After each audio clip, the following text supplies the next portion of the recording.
आज बनवते छान असे गावरानी आळूच्या पानांच्या वड्या. तर इथे मी आळूचे पानं हे मी मिठाच्या पाण्यात 15 ते 20 मिनटं भिजवलेले होते.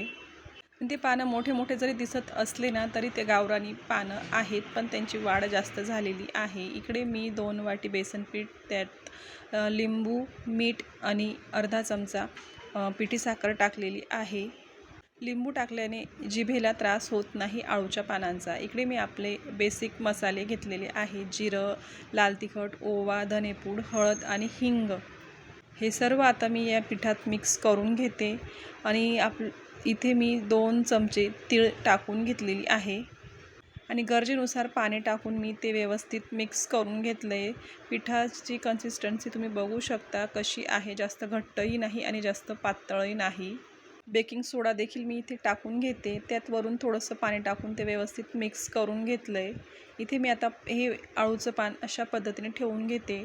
त्याला मी असं पीठ लावते. प्रत्येकाची पद्धत वेगवेगळी असते अळूच्या पानांची. आता पहिलं पान लावून झालं आहे. दुसरं पान मी आता उलट दिशेने ठेवलं आहे, म्हणजे अपोजिट साईडने ठेवलेलं आहे.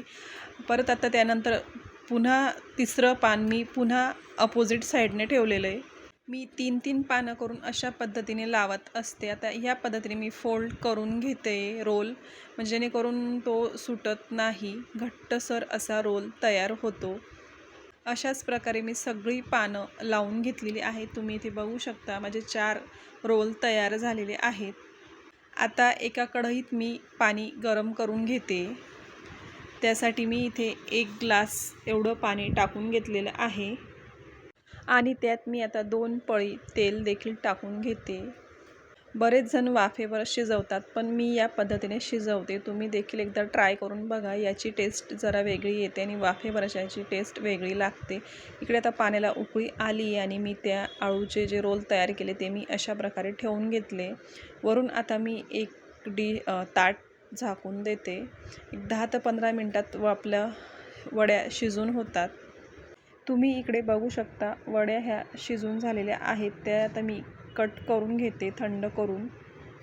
वड्या या गरम गरम कापू नये, नाहीतर मग ते तुकडे होतात. थंड झाल्यावरच ते चाकूने अशा प्रकारे कट करून घेतलेत मी.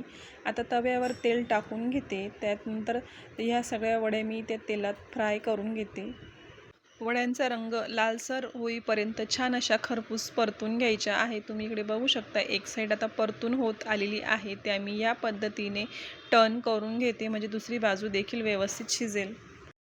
तुम्ही इकडे बघू शकता अळूच्या वड्या छान अशा खरपूस होत आहेत. त्या मी आता तव्यावर अशा पद्धतीने साईडला करून घेते. त्यासाठी आपल्याला खोल तवा लागतो, म्हणजे जेणेकरून त्याच्यात जे एक्स्ट्राचं तेल असतं ते खाली असं नितरून जातं. या पद्धतीने केल्या तर वड्या अजिबात तेलकट होत नाहीत. इकडे आपली छान अशी कुरकुरीत अळूवडी तयार झालेली आहे. कशी वाटली रेसिपी नक्कीच कमेंट करून सांगा. या मग खायला गरम गरम अळूवडी. यासोबत तुम्ही सॉस किंवा शेजवान चटणीसोबत देखील खाऊ शकता.